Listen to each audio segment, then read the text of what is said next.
Oi pessoal, bom dia. Então a gente está retomando aqui o vídeo relacionado ao habeas corpus.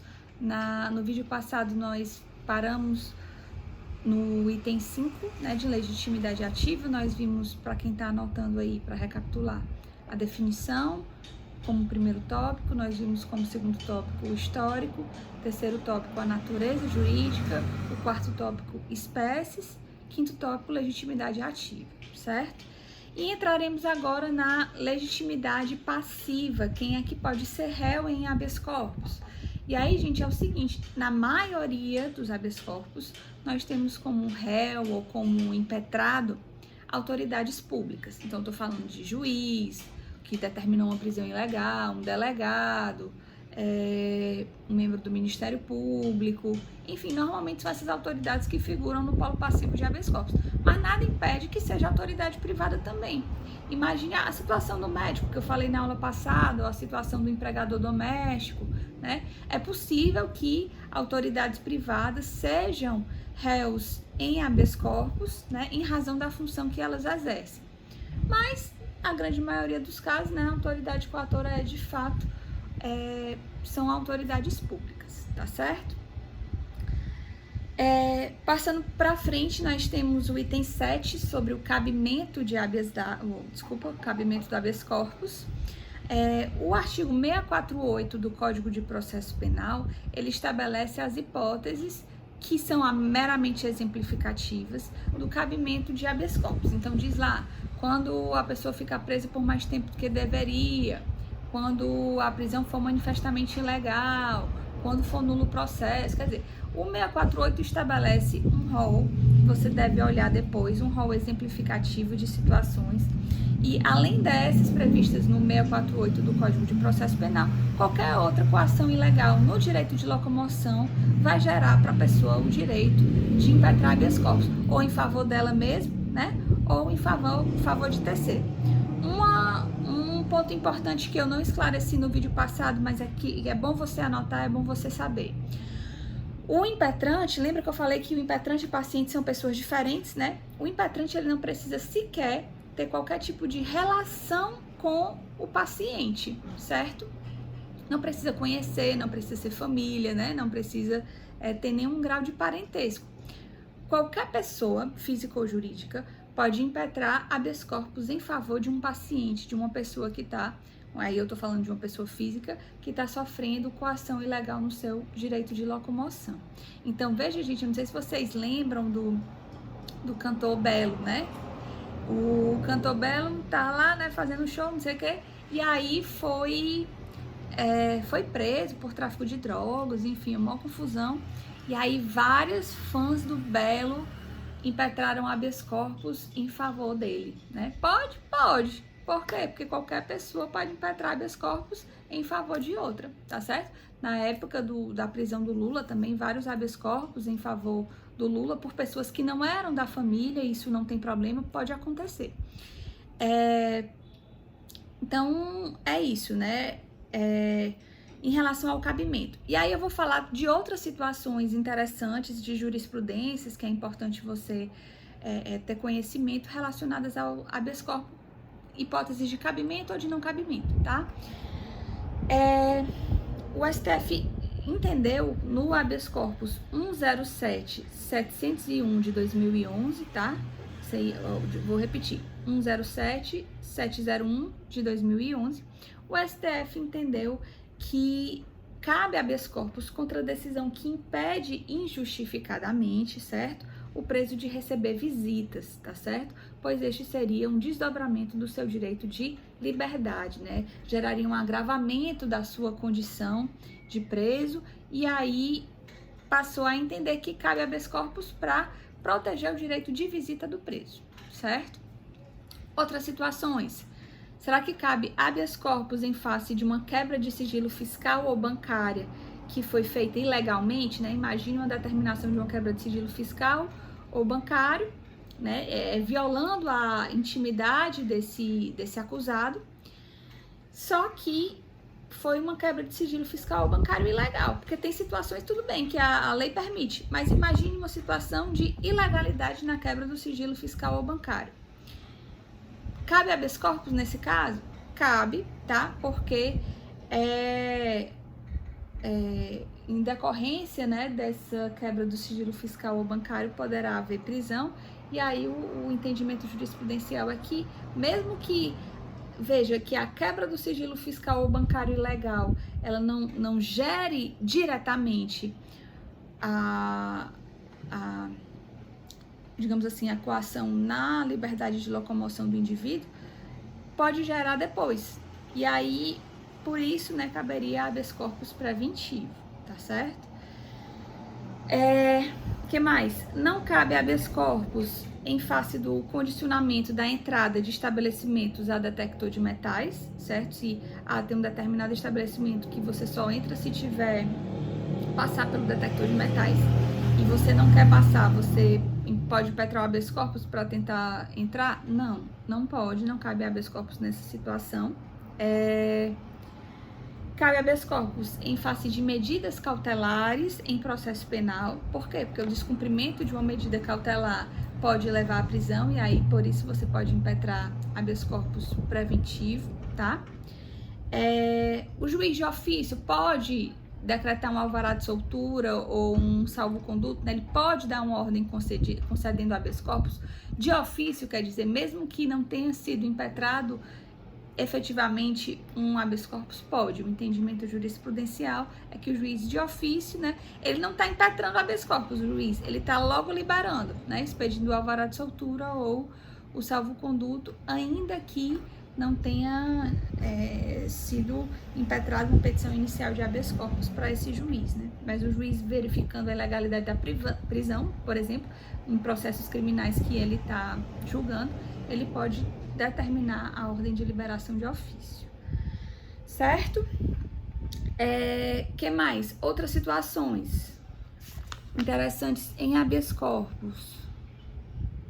Eu falei do habeas corpus coletivo. Falei?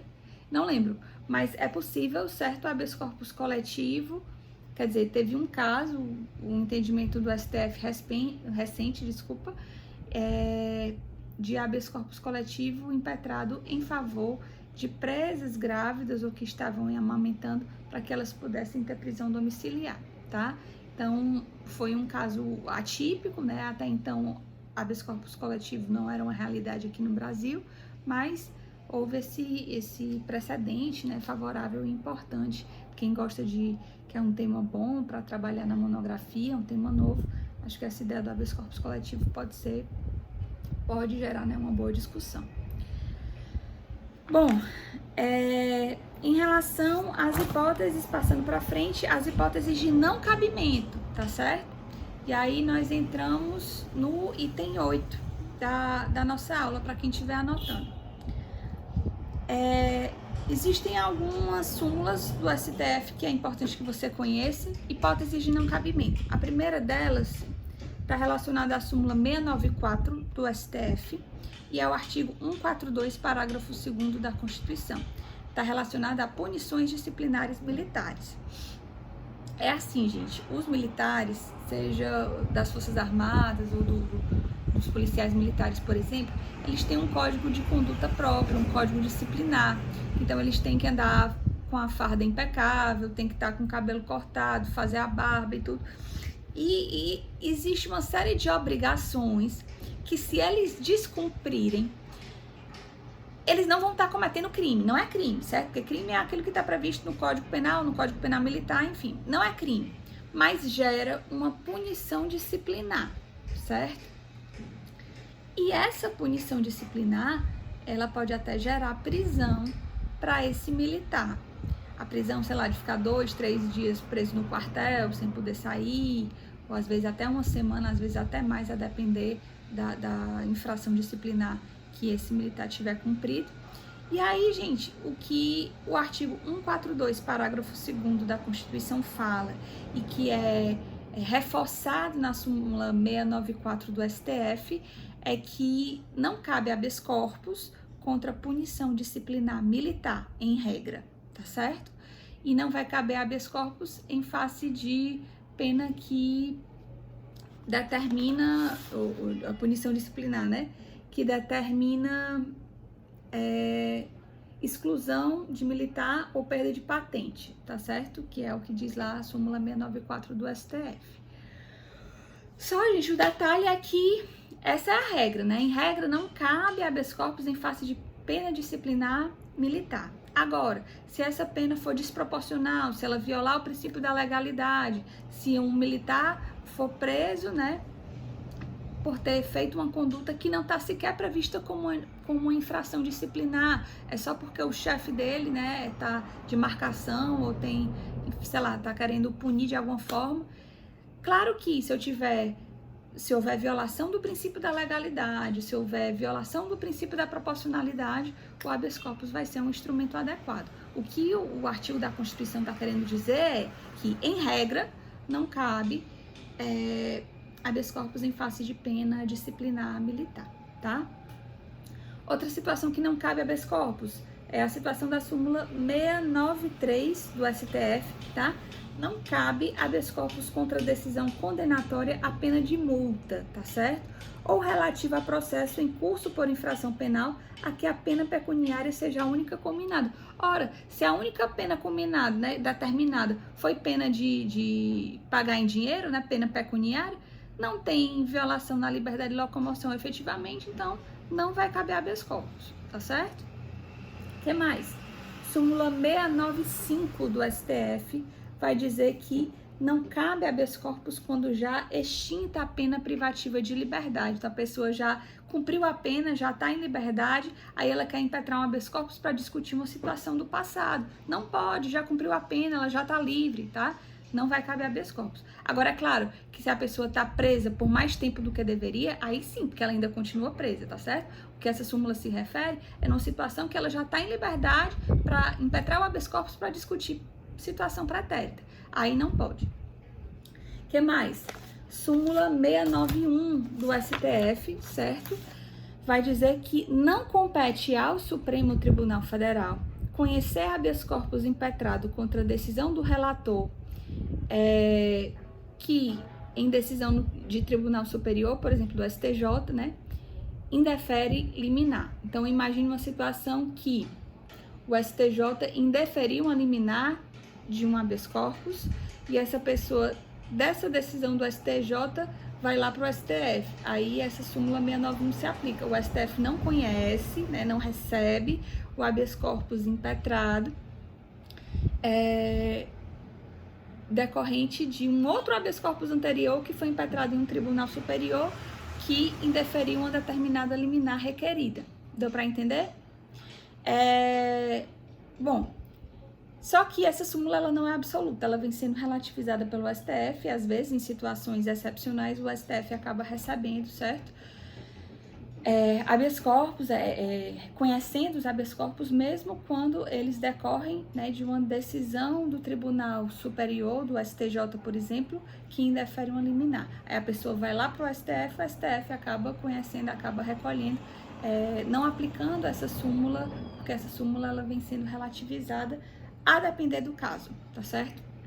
Quando a situação de grave, clara violação de direitos fundamentais ou de grave violação ao próprio entendimento do Supremo Tribunal Federal, o STF tem recebido esses habeas corpus. Bom, outras situações importantes envolvendo habeas corpus. Eu ia falar uma coisa importante, mas esqueci. Mas lembro já, certo? Lembro já. Não quero parar para voltar tudo para gravar o vídeo novamente, mas daqui a pouco eu lembro de uma outra situação. Lembrei o que eu ia falar. Pessoal, imagine uma situação em que lembra quando o Uber não estava regulamentado ainda, certo? E aí alguns municípios, o município de Fortaleza mesmo, proibiu a utilização do aplicativo como Uber e outros similares.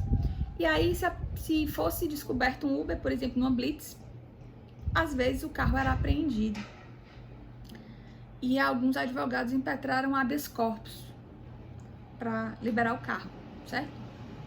Só que não pode, né? Não cabe habeas corpus, gente, para liberar um carro que foi apreendido ilegalmente. O paciente aí é o carro, que tá preso ilegal. Quem é que tá sem poder exercer o direito de ir e vir? Não, a pessoa, o bem em si, ele não tá preso, não. Quem tá preso é o carro, que tá apreendido, né? Então, não cabe, tá certo? Habeas corpus para liberação de carro. Qual é o instrumento, já que não cabe habeas corpus, para liberação de um carro que foi apreendido de forma ilegal? É um mandado de segurança, tá certo? Por que é um mandado de segurança? Porque você usa um mandado de segurança, lembra que a gente viu que o mandado de segurança é uma ação residual, né? Você usa um mandado de segurança quando não cabe outra ação. Ora, se não tá tendo coação ilegal no direito de locomoção de ninguém, né? Houve ilegalidade? Houve. A apreensão do carro foi ilegal. Mas não houve coação na liberdade de locomoção. Então, não é o habeas corpus um instrumento. Se não é o habeas corpus, é qual? O mandado de segurança, tá? Mesma coisa se houve uma apreensão ilegal em passaporte, em documento de identificação. Ó, veja o passaporte, gente, ou mesmo a licença para dirigir, né? A CNH. Pessoal, se tiver apreensão ilegal desse tipo de documento, tem gente que diz, mas me impede de viajar, me impede de dirigir, eu estou com meu direito de locomoção cerceado. Pessoal, para apreensão de documento, não cabe habeas corpus, tá certo? Cabe o quê? Mandado de segurança, tá? Que mais? Passando para frente, nós temos o item 9, a competência, tá? Quem é que vai julgar o seu habeas corpus? E aí vai depender da autoridade coatora. Tem uma regra clara lá no artigo 650, parágrafo 1º do CPP, que diz assim: a competência do juiz cessará sempre que a violência ou coação provier de autoridade judiciária de igual ou superior jurisdição. Em outras palavras, o juízo competente, gente, anote aí, será sempre o hierarquicamente superior à autoridade coatora, tá certo? Desse modo, quando é que o juiz de primeiro grau vai julgar? Quando a autoridade coatora não tem prerrogativa de foro nenhuma. Por exemplo, uma autoridade policial, delegado, não tem prerrogativa de foro. Um particular não tem prerrogativa de foro. O tribunal TJ ou TRF vão julgar quando?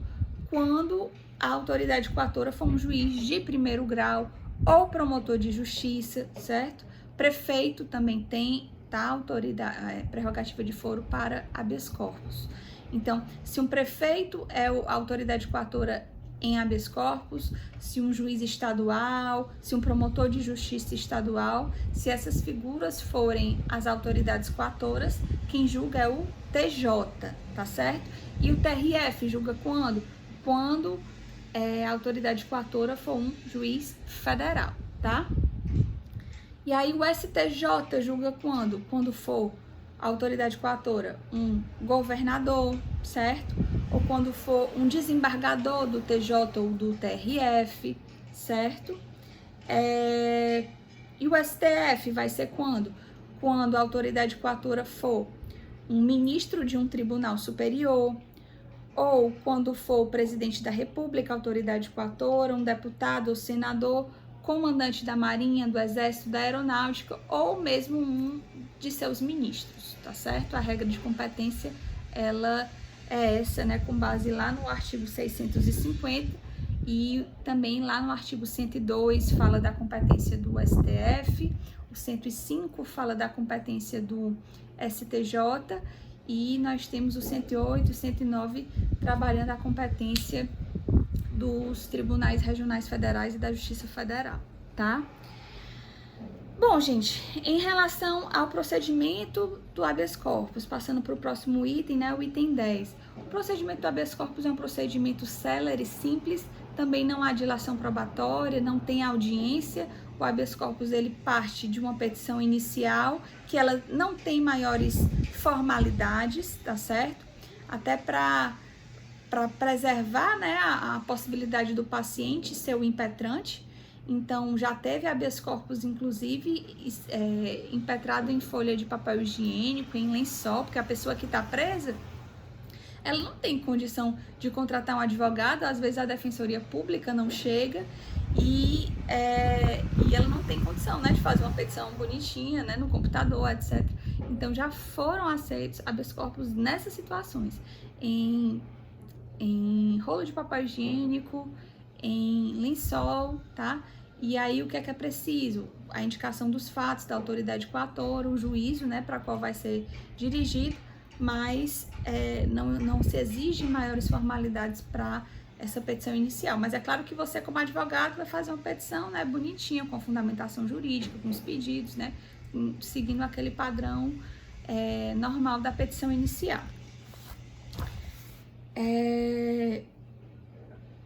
Bom, é cabível liminar em habeas corpus, né, embora seja um processo célere e é algo que deve ser tramitado muito rápido. A gente sabe que na prática, né, depende muito de quem é o advogado, depende muito até de quem é o réu, para saber se esse habeas corpus vai ser julgado ou não de forma efetivamente célere. O fato é que o habeas corpus tem prioridade para julgamento, tá? E habeas corpus de réu preso tem tipo uma super prioridade no julgamento, inclusive na frente de mandados de segurança, tá? Então, a gente viu que mandado de segurança tinha prioridade para julgamento, pois os habeas corpus têm uma prioridade para julgamento superior até a do mandado de segurança. Bom, o habeas corpus é uma ação gratuita, tá certo, gente? Não tem pagamento de custas, não precisa de advogado, certo? E em relação à coisa julgada do habeas corpus, após o trânsito em julgado, gente, não é possível impetrar o habeas corpus com base nos mesmos fundamentos idênticos àquele anterior, né?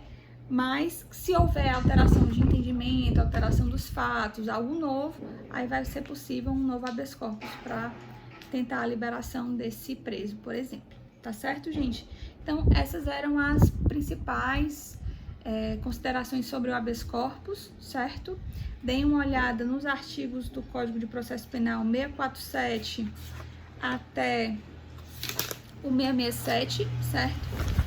E nessas súmulas que eu pontuei aí durante esses vídeos, qualquer dúvida sobre habeas corpus ou sobre a matéria em geral, estou à disposição via torpedo ou no Instagram, tá certo, gente? Vou gravar ainda mais um áudio, mais um vídeo sobre habeas data, tá certo? Até mais!